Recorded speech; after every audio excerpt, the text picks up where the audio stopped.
Good evening and welcome to Science Study Break. This is the last one for the fall semester, and I want you to have a great deal of pre-Halloween fun with the biomechanics of movie monsters. I'm Roxanne Bagutska, and I'm at the Life Science Library, and I'm one of the hosts of Science Study Break. One of the things I have to tell you, first of all, is the legalese. This is being video recorded, so by entering this room, we are going to record you and distribute images and sound throughout the universe without restriction. So be aware of that. The other thing you should be aware of is that since we are talking about the biomechanics of monster movies, we are talking about a certain genre that tends to lean toward the violent and the gory. And there will be scenes from movies that deserve their R ratings for various things such as harsh language, horrific images, fights, children in danger, dismemberments, and real estate and inhabitants stomped. So it may not be appropriate for those of tender sensibilities. Now I want to tell you a little bit. I was talking to Anne, our presenter this evening, about the research that she was doing, and she was telling me that she uses the database PubMed quite often, which made me happy because it's one of my favorite databases. And I just want to point out that if you are using this database, you should sign in with an account. And if you don't have one, then you can simply register for an account, fill in your information here, and click register. And then when you log into PubMed, your account information will show up here so that the next thing you'll want to do is to set it up in such a way that you can not only do the search but see the full text results. So what you'll want to do is come to the outside tool information and scroll down until you find University of Texas Libraries, click the button, save it, and then it's going to show up here as your outside tool. And then you might also want to do something about the way that your results sets display in PubMed by changing it so that instead of just the citation, you get the whole abstract and you get them in reverse chronological order. Once you've saved that, go ahead and do your search, and you'll notice as you type in your terms, there's an auto-suggest for search terms. And then you get some information like this, and if you like an article, you can just click on the Find It at UT button to go out to the full text of the article in HTML, or if you prefer, you can look at it in the PDF.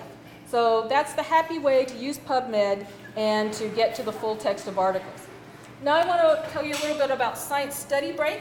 It's a UT Libraries program where we evaluate the presentations of science, technology, medicine, engineering, what have you, in popular movies and TV shows. And you can see that we have quite a pleasant history here in the past with several shows and several people who have come, like Ruth Buzzkirk came to talk about the Spider-Man movies.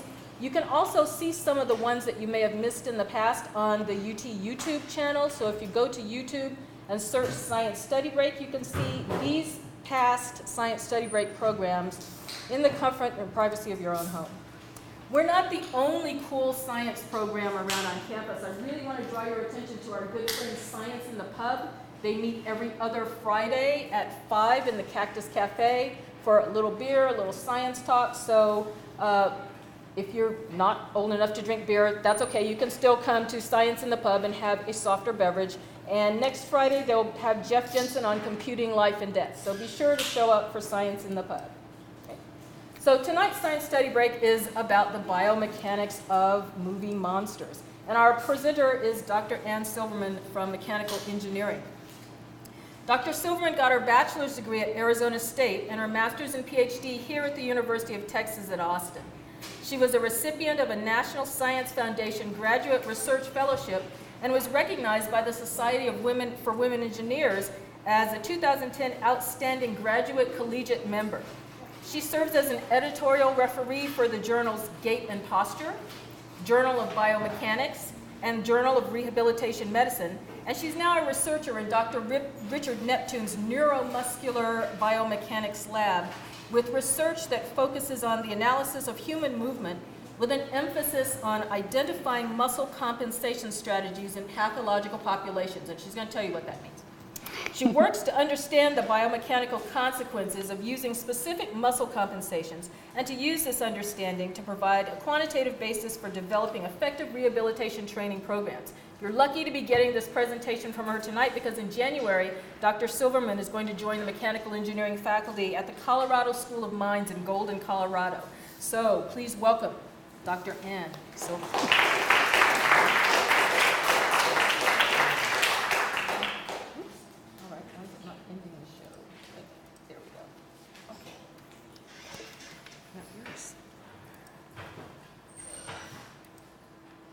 Hey, thank you all for coming, and thanks to Roxanne and her team for putting this all together. This is a lot of fun for me. I've been going to the science study breaks for a while, and I think they're a lot of fun. So it was a good stretch for me to think out of my graduate student box and start thinking about movie monsters.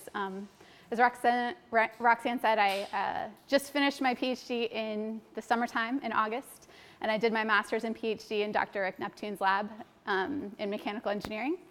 And I've really enjoyed my time here at UT. So I study biomechanics, and what that is the application of mechanical engineering principles to biological systems. And when I was in high school and in undergrad, I really, really liked biology, and I really, really liked physics. And so biomechanics is kind of perfect for me because it's putting those two subject areas together to understand the human body and how we move. There's a lot of different branches of biomechanics.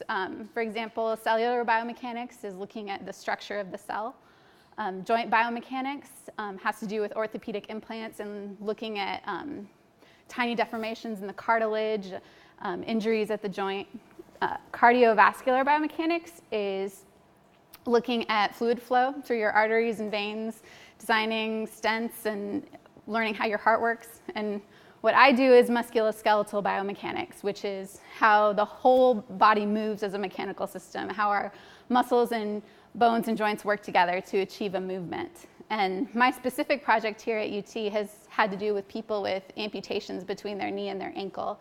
And they're missing part of their leg, they're missing the muscles down there. And so how do they compensate because of this change to their musculoskeletal system? How is their energy cost affected? How do the loads on their joints change? And how can we improve their overall mobility? So it's kind of a little background of my project. So you can answer a lot of questions with biomechanics, and we try to get at these in our lab in mechanical engineering. For example, just looking at muscle function, if you fire a muscle in your body, it can accelerate every single body segment. So what does each individual muscle do? We also look at designing equipment and devices. This picture in the middle here with the ankle is designed by someone in our lab. And it's addition to a traditional prosthetic foot that you can manufacture very easily and very cheaply in third world countries and improve the performance of a prosthetic foot. You can also look at rehabilitation, which is what I'm really interested in. So if someone has a specific impairment, how can we train them to overcome that impairment? We can also study and optimize athletic performance. There's a study that came out of our lab that looked at optimizing the shape of a chainring and cycling to maximize power output. And we found that a ellipsoid shape, the student in our lab, was better for elite athletes to maximize their power. There are a lot of different questions we can ask. Some examples up here, looking at surgical planning and why people fall, why we move the way we move. But that's a background on biomechanics in general and in our lab, but you are all here to learn about movie monsters, so we'll get to those.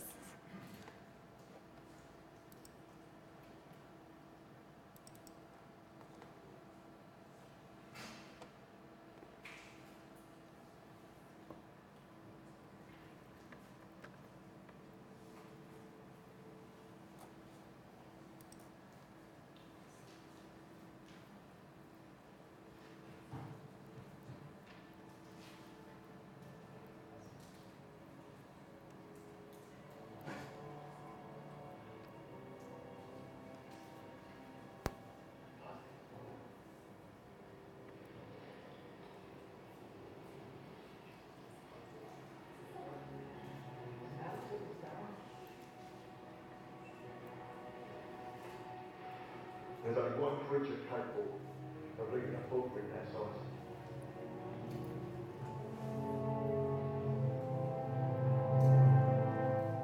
The abominable snowman.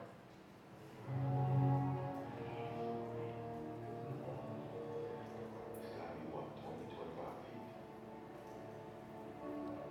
Almost like.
Okay, so that first clip showed his footprint, and the second clip showed sort of the size of King Kong. And one of the main concepts that seems to apply to all these different movie monsters is looking at being the right size. There's a historical essay from 1928 from John Haldane that talks about how as you increase in mass, you increase your volume and therefore your mass with the cube of that increase. So if you look at this diagram here, you see we have a unit length and then an area with that unit length as the dimensions, and then the volume of that unit length. And if we double the length, we actually quadruple the area, and we multiply the volume times 8. So there's this huge difference for a same scale of an object in the mass, even if the length isn't all that different. So looking at his foot size, I guessed it to be about 4 feet based on that clip. And looking at the scale of a gorilla, a regular-sized gorilla, that means that King Kong is probably about 24 feet, which is what the actor suggested that he might be. So that seems somewhat reasonable. If we look at his weight, he goes up to 23,000 pounds. And in general, gorillas eat about 1/8 of their weight in food a day. And so that means that King Kong has to eat 3,000 pounds of food, which is a lot of food. When I was researching a little bit about this, this mass estimate that I have is probably a little bit low. I think he looks to be about 5 feet tall when he's in a crouched position. And so some people are saying, oh, he's even, as opposed to 4 feet, 4 times taller, he's actually more like 7 times taller, in which case he would be almost 60 tons. So King Kong is very big, and he would have to eat a lot of food, and it's hard to imagine eating that much food per day. So he probably couldn't exist. For a creature that big, and there's a researcher, John Hutchinson, at the Royal Veterinary College that looks a lot at the biomechanics of animals, of large animals. And as you get bigger, like I said a few slides ago, your volume and your mass varies with the cube of your increase in height. And you need a lot more muscle mass to accelerate that big body mass around. And so if King Kong is 11 to 60 tons, he might be able to stand up and shuffle around, but the forces on the musculoskeletal system, if he were bounding around and jumping as he is all throughout the movie, would likely crush his bones. So he maybe could exist, but wouldn't move in the same way. And the other point I kind of wanted to make here is that in general, we look at this, animals don't move very quickly once they get bigger. If you think about an elephant, it's a pretty slow-moving animal. And the elephants rely a lot on their skeletal system. They lock their joints and just rest on their bones, as opposed to a cat or a frog, which is in a very crouched position that can move very quickly. So let's go on to our next clip.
Okay.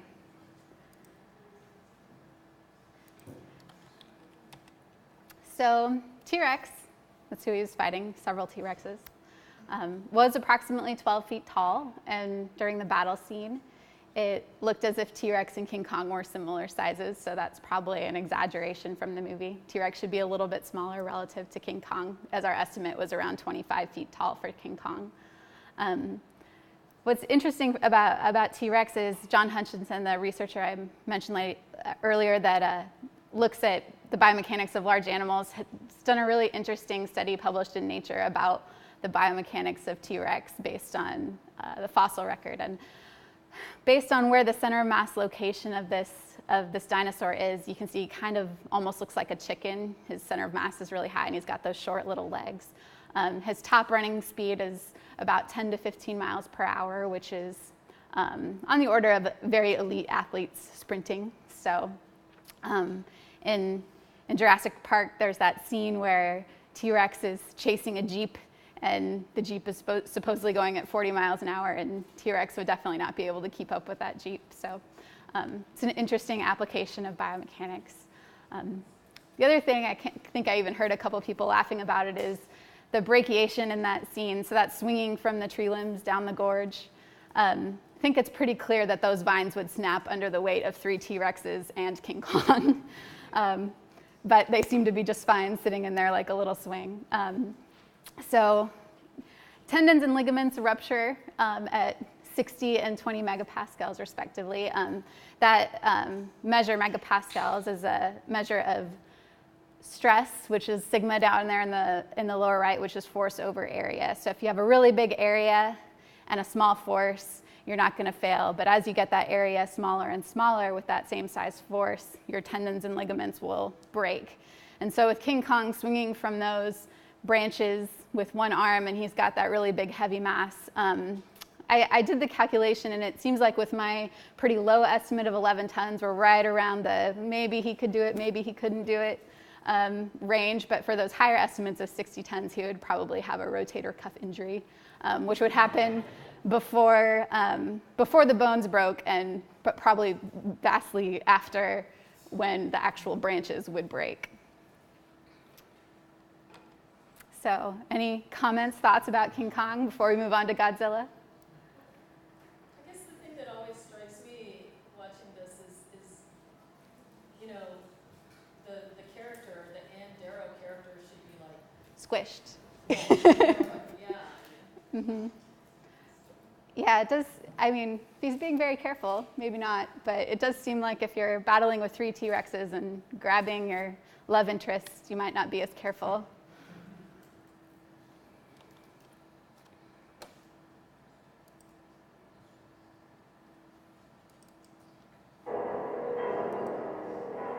George, here in Tokyo, time has been turned back 2 million years. This is my report as it happened. A prehistoric monster the Japanese call Godzilla has just walked out of Tokyo Bay. He's as tall as a 30-story building.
Okay, so he mentioned there is an electric fence surrounding the city that is 300,000 volts.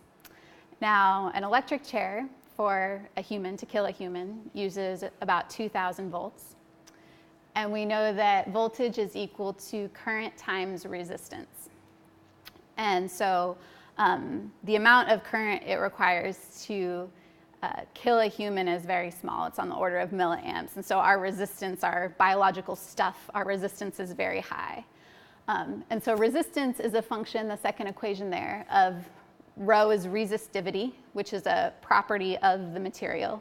So metals have a very low resistivity. Insulation would have a high resistivity. And then we have that multiplied by length over area. So really long wires have a higher resistance than short ones, and really fat wires have a smaller resistance than skinny ones. So if we assume that Godzilla is made out of the same biological stuff as a human, so it has the same resistivity, we find out that the resistance of Godzilla is 1/60th of that of a human because he's so wide. That might even actually be kind of high. I'm assuming he's the same dimensions of a human, and he seems to me a little bit wider than he is tall compared to the scale of a human if you had a human that size. So actually, because Godzilla is so wide, his resistance is much lower than that of a human. So he would definitely be killed with 2,000 volts, much less 300,000 volts. So in the movie, he didn't seem to have any problem just going straight on into the city, but that would most definitely bring him down.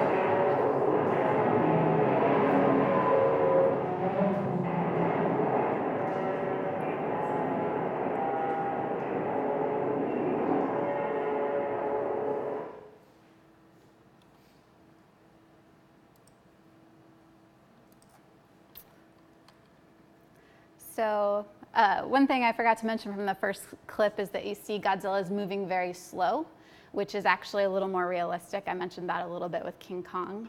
I think Godzilla is about 300 feet tall, and so he would absolutely crush under the weight of his own body. But when you're jumping and bounding around, those forces on your skeletal system are many times more. So it's good that he's walking slow. And so in a way, the 1950s, 60s version of Godzilla is more realistic than our 2005 King Kong movie.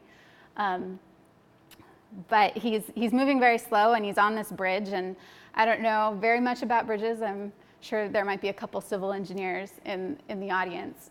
But looking at the Golden Gate Bridge, which is a suspension bridge, not a stone arch bridge like was shown in the video, has a maximum capacity of 2 tons per linear foot, and a ton is 2,000 pounds. And Godzilla is 18,000 tons. So for Godzilla to not crush a bridge that has this capacity rating, it would have to be 9,000 feet long for a static load of him just standing on it, as opposed to stomping on it like he did. And the bridge in the movie was definitely not that long, so you saw it vibrate, but I think it would absolutely crush as soon as he stomped his foot on it.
Okay, so this clip shows Godzilla walking along the seafloor, which is probably unrealistic, because none of us would walk along the seafloor. There's a reason we don't walk when we're underwater. There's a reason we swim.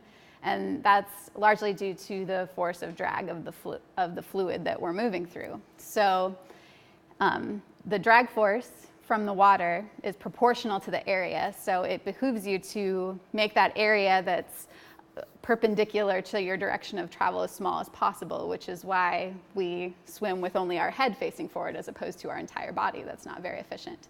So Godzilla would move a lot faster if he also employed this technique. It's likely that they don't make him do this because this is a very old movie and they don't really have the technology to show him swimming. Go ahead. Yeah, I was actually going to comment in the interest of like credit where credit is due. In the newer Godzilla movies, what they usually do is they actually have him, have him floating on the surface. When he's on the surface, it's really just a guy walking in a pool, but you know, they tried their best. Mm-hmm. Then they've actually sort of done more scenes where they're shooting him underwater and they do like the CG and so he's swimming more like a whale or an alligator. Great. Yeah. So my guess is that this movie is just a little too old for them. You know, it's a guy in a suit, so what else can he do but walk? But as these movies progress, then maybe they make him a little more realistic. The other thing this clip showed was that Godzilla was sinking, and both that's related to the buoyant force, which is the buoyant force is equal to the weight of the displaced fluid of the ocean that he's sinking into. So humans and alligators both have a density that is very close to water, and it can fluctuate based on how much air is in our lungs. So as I'm sure all of you know, when you go swimming, you can float pretty easily, or you can also make yourself sink by expiring all that air. And I would assume that Godzilla has a similar density to water as well. So if he's more dense than water, which would be if he expired his air, he would sink just fine. And if he was holding his breath, he would probably float like we do. So I'd say that's pretty realistic.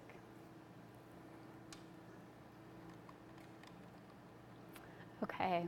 Any other Godzilla comments? He's a pretty fun monster.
Okay. So this was from the movie The Host. I'm not sure even how to pronounce it. It seems like they have a lot of names for this monster. Guimel, the dolphin monster. So looking at the way this monster moves, it seems like they were really trying to combine land and sea animals, and they sort of didn't do a good job of either. What struck me is that the monster's tail is really more like a lizard than a fish, which is kind of strange for swimming, similar to the reason that Godzilla doesn't walk across the seafloor. But when you're a fish, you want a big, broad tail so you have a greater area to push against the fluid and propel yourself forward. So he has this long tail, but it doesn't seem like it would be advantageous in swimming and doesn't seem to do a whole lot. This monster also has those muscular limbs, but they are pretty small. And if it's a water monster, he probably doesn't need those limbs. Fish have their muscles in their body to move against the force of the water, as opposed to supporting their body. Because of the buoyant force, they don't need to resist gravity. So we can have these huge whales and not worry about supporting that huge mass. So it's pretty unlikely that a water monster would have those muscular limbs. And for him to move that quickly, you could see he was outrunning all of the people. He would probably have to have much more muscular limbs to move that big body mass around.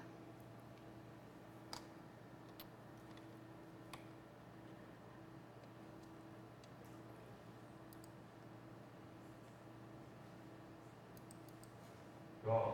Bishop, you did okay. I did. Oh, yeah.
Get away from her, you bitch!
I'm going to play the Cloverfield clips as well.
So the alien queen, she looks kind of like a large bug, but you can tell there's definitely vertebrae there. The same concept that keeps coming up, she's very big. She has a lot of mass. She looks kind of like a skeleton to me. I don't know where her muscles are, and she would really need big muscles in order to move around like she does. She's also often in a crouched position, leaning forward, which I'm sure you can all relate, that you could stand up straight for hours and hours, but as soon as you bend your knees and squat, all your muscles activate, and that can be very tiring. So she might have some super strong skeleton made out of alien material, and so I think her overall size and skeletal system is reasonable, but I don't know where the muscles are. The other thing I wanted to point out is just she's often leaning forward, and she has this really long tail, which is a good thing because she needs to maintain her balance and not fall over, especially when she's doing these rapid movements. So when we're talking about stability, Alexander Hoff has a paper that identifies dynamic stability. So what this basically means is that your center of mass needs to be within your base of support when you're standing still. So if you're standing on one leg, that's what this model is in the lower right, an inverted pendulum model. That mass can move back and forth, but only as far as your base of support is. And then when you're crouching and jumping around, your velocity also comes into play. So you can't deviate too much. And so the queen's long tail causes her center of mass to actually be more concentrated by her legs. So that's a very good thing for her, not for Sigourney Weaver. Similar idea with Clovey. This monster seems to be really top heavy to me. And I think in the extras for this film, the designers of the creature say that this monster should be able to walk on two legs, but I don't really see that happening. And as you saw from the clips moving around, the monster really does sort of ambulate on the 4 different legs. When you have those 4 legs, you have a much wider base of support. And so therefore, the center of mass can deviate through a greater distance. And so that helps Clovey maintain balance. And the last thing I want to talk about, well, any monster comments, ideas? Okay. Yeah? So I figure out that in calculations you need to consider the density of the air and the gravity of the place. Mm-hmm. So with such a monster, so obviously the calculation for the mass and the mechanics of the limbs probably change with the planets. So, Mm-hmm. but if you were to bring such big-sized animals like how they show in Avatar to Earth, would the gravity of Earth now affect their biomechanics? Definitely. And I think you can kind of think of that similar to just on Earth between air and water. So gravity isn't so much a problem in water. So we're able to have these whales that are the size of ships, and they move a lot differently than they would on land. For the Alien movie, obviously Sigourney Weaver and the little girl are walking around just fine, so I would assume that's similar to Earth. But yes, I mean, most of my comments are all based on the weight of the creature, and if you have a smaller gravitational force, that's not going to be as big of an issue. Yeah? I just wanted to bring up on it. You were talking about the Godzilla, I believe it was, Mhm. the Japanese movie. Yeah. And you were saying that sea creatures wouldn't necessarily, use limbs or long tails. I just wanted to bring up the Galapagos iguana, Okay. which is actually an excellent swimmer. Really? Okay. I'm not saying I'm 100% happy with the game the way that I see it Yeah. presented in there. It seemed to be galloped more than like a monitor lizard type game. Mhm. But just as a random comment. Oh, definitely. You might look at the Galapagos iguana because Mhm. they are very comfortable in the water. Yeah. Well, that's a great point. I don't know about that iguana, so there's definitely options there. I would imagine it's relatively small, though, and not nearly as big as the movie monster, right? Right. Yeah. Right. Exactly. Right. So I think the take-home message from all these monsters is just how big they are, and that's why we don't have big monsters here on Earth. Any other comments? Oh, yeah. One thing that I actually expected you to bring up about Cloverfield, given your choice of clip, is the fact that unlike most giant monster movies, that creature actually had to jump many times its own height in that scene in order to hit the helicopter, Mm-hmm. which is sort of bad enough even jumping at all from that howling essay, when they say Right. elephant falls down a mine shaft and splashes, as opposed to a mouse will just walk away. So I thought, giant monster movies are giant monster movies, but I was sort of especially egregious, especially considering that it's got skinny little limbs for its size. Mm-hmm. Great point. So several times its height, big massive monster, gonna splatter. Mm-hmm. In the aliens clip, we cut off right before because it doesn't involve the actual alien per se, but Sigourney Weaver is like holding on to a ladder rung with her arm, and the alien and the whole mech suit is hanging off that. Wonder if her joint just. I would imagine she has a shoulder dislocation after that one. Just double check. Yeah. Sigourney Weaver's tough though. So. She is pretty tough. I would want her around if I were meeting the alien. So. Mm-hmm. The robot, the most, the previous one, she was saving her child from the monster. Uh-huh. Was it in space or on Earth? I believe it's It's in a terraformed plane. right. So maybe political effects. So maybe. Well, you would think maybe it wouldn't, but given the fact that Sigourney Weaver and her child are walking around just fine, I mean, it looks like Earth. So even though it's a ship, they probably have some sort of gravitational field generator, some explanation for why they're not floating through. Okay. So the last thing I want to talk about is related to movie monsters, but is also related to the research we do here at UT, which is motion capture. So to make the movie monsters move realistically in a movie, the movie companies use the same sort of equipment and technology that we use in the lab in order to assess how impaired populations might be moving differently from non-impaired populations.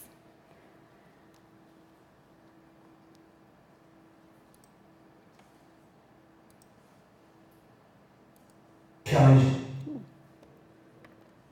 Baby Joe.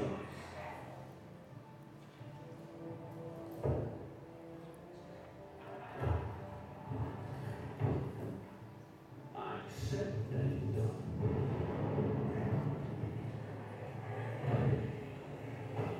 How did you know who I am? I only bet on what's dearest to a man's heart. Else there's no way to tell if he's bluffing. When a man is willing to risk or not to risk, that's a measure of his soul.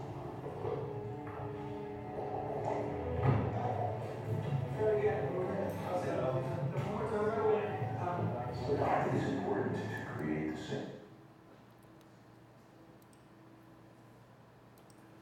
Okay, ready, and action. I think the thing that people need to keep very strongly in mind is that this is not an animated film. These actors did not just stand at a lectern and do a voice part, and then animators went off for the next 2 years and created the entire physicality of their performance. The most exciting thing is, it is my performance. This thing walks and talks and acts like me. It's my interpretation. Every nuance, every tiny bit of the performance that you see on the screen was created by the actors. They had to run, they had to leap, they had to fight, they had to do all the things that you see them doing in the film. And that's where the power of the performance comes from. It's not just we're capturing motion, we're trying to capture what's the intent of the actor. What CGI technology does is it replaces prosthetics. Actors can now play any character that's designed in the computer without going through hours and hours of makeup. And what we get is their performance coming through the CGI character. Just like you would get Eric Stoltz's performance coming through in The Mask. You get Zoe Saldana's performance coming through in A2. You have a strong heart. No fear. But stupid. Ignorant like a child.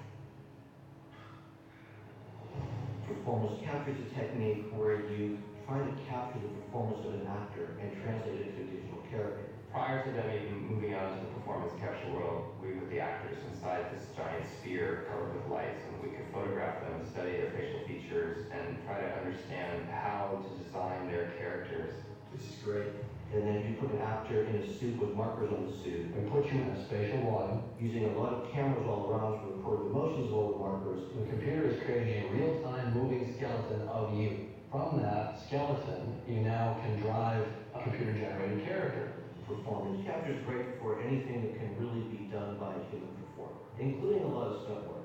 Even some of the creatures on this film are at least roughed out in performance capture stage. He was working with some of the performers to work out creature movements, in a sense kind of puppeteering. We use the volume for everything. For the aerial scene. Okay. So you saw from those clips and also these pictures right here that there are these reflective markers on the actors, and they can look at how the body moves in order to recreate and enhance that digitally. So in the lab, when we're doing research, we use the same markers and similar cameras, and we put the markers on the skin, or you can see this man is swinging a golf club. There's some markers on the golf club. And the camera has near-infrared light, and it shoots the light at the marker. And the markers, they're covered with the same sort of reflective tape that would be on your athletic shoes. So that's kind of like tiny ping pong balls with that reflective tape on them. And the position of the marker is measured in 3D space. And then within the computer program, we can say, okay, this particular marker is attached to the thigh segment or the foot segment. And we can get joint angles from this data, or the movement of the golf club. And so one of the things in the Pirates clip, you saw the actors had on suits and the markers were on top of the clothing, which is probably good enough for the movies, but that's actually really a big no-no when you're talking about clinical research, just because your clothes can move so much relative to your body. And we want to capture the motion of the bones themselves through this technique. These pictures I show you here, these markers are just taped onto the skin with double-sided tape, really strong double-sided tape. But there are certain studies out there where people have actually agreed to put pins in their bones so that with the marker attached to the end. It's very few and far between, but just like your clothes can move relative to your body, your skin can move a lot relative to your bones. So that's a way to sort of get away from the noise of the measurement. So you can see here these graphs I have at the bottom are your hip, knee, and ankle angle during walking, very stereotypical patterns. You can see one of my amputees is in the middle there. And so here's a video of one of the trials. On the left, this is just the regular video of a subject we have walking across the lab. And then on the right is the video of the trial that really highlights the marker positions. The butterfly pattern you see is the trajectory of the force on the ground. So you'll see those plates in the frame where the subjects are stepping, and those plates can let us know what force they're putting on the ground on each foot. Are they asymmetric? And we can measure those forces. And that also helps us to know the forces at the joints, the moments about the joints. So we use similar technology, but a little different approach. And I think more and more the movies are focusing on the facial expressions. That was really a big deal for Avatar and for Pirates as well with Davy Jones. And I personally have never put markers on the face because I'm interested in what the legs are doing. But you can get some really detailed motion of all the different aspects of your expressions. And that's all I had. So.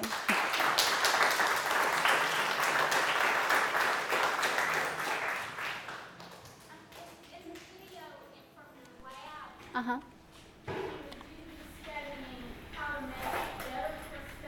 Mm-hmm. Or training the person how to walk better? All of the above. This type of technology we use to measure how they're walking, and whether we're testing different types of prosthetic feet or the same prosthetic foot but different walking speeds or inclines, declines, just how they respond to rehab pre and post. There's a lot of different questions you can look at. Any other questions?